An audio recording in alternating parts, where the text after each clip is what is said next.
మీ అందరికి ఇష్టమైన గోంగూర పచ్చడి తెచ్చేసానండి.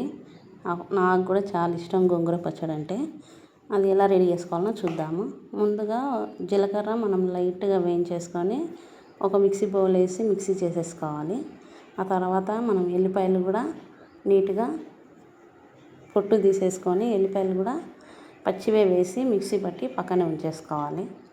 ఆ తర్వాత వేరొక పెనంలో స్టవ్ ఆన్ చేసి పెనం పెట్టి 2 స్పూన్ల ఆయిల్ వేసి మనం ముందుగానే కడిగేసి పెట్టుకున్న పచ్చిమిరపకాయలు అంటే మనకు పచ్చళ్ళకు సరిపడినంతగా పచ్చిమిరపకాయలు వేసుకోవాలి. నేను కొద్ది కారం ఎక్కువ తింటాను కాబట్టి వేసుకున్నాం. మీరు మాత్రం తగినంత వేసుకోండి. ఆ తర్వాత గోంగూర కూడా నీట్గా ఒలిచేసుకొని కడిగేసుకున్నాం కదా, అది కూడా వేసేయాలి. వేసేసి ఒక 5 నిమిషాలు మీడియం ఫ్లేమ్లో మనం మగ్గించుకోవాలి. అది ఇలా రెడీ అవుతుంది. ఆ తర్వాత 1 స్పూన్ ఉప్పు, తగినంత పసుపు వేయాలి. వేసి మనం ఇంకొక 5 మినిట్స్ సిమ్లో మగ్గించుకోవాలి. ఇప్పుడు మాత్రం ఎందుకంటే వాటర్ లేట్గా తగ్గినాయి కాబట్టి సిమ్లోనే మగ్గించుకోవాలి.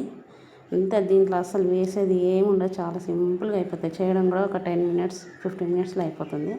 ఆ తర్వాత మిక్సీ తీసుకొని మనం ముందుగానే ఎంత రెడీ చేసుకున్నాం కదా, ఇట్లా మిక్సీ పట్టేసుకోవాలి. తర్వాత వేరొక పెనం పెట్టుకొని దాంట్లో కొద్దిగా ఆయిల్ వేసి పోపు గింజలు వేసుకోవాలి. అంటే ఆవాలు, జీలకర్ర, మినపప్పు, శనగపప్పు వేసి అట్లా లైట్గా కలిపేసుకోవాలండి. ఆ తర్వాత మనం ముందుగానే రెడీ చేసుకున్నాం కదా జీలకర్ర, ఎల్లిపాయ, అది కూడా వేసి 1 సెకండ్ అట్లా కలిపేసుకొని కొద్దిగా మనం అంటే మీ ఎండుమిరపకాయలు మీ ఇష్టం, నాకు ఎక్కువ ఇష్టం కాబట్టి నేను ఎక్కువ వేసుకున్నా. ఎండుమిరపకాయలు కూడా వేయాలి. దాంట్లో కొద్దిగా ఇంగువ కూడా వేయాలి.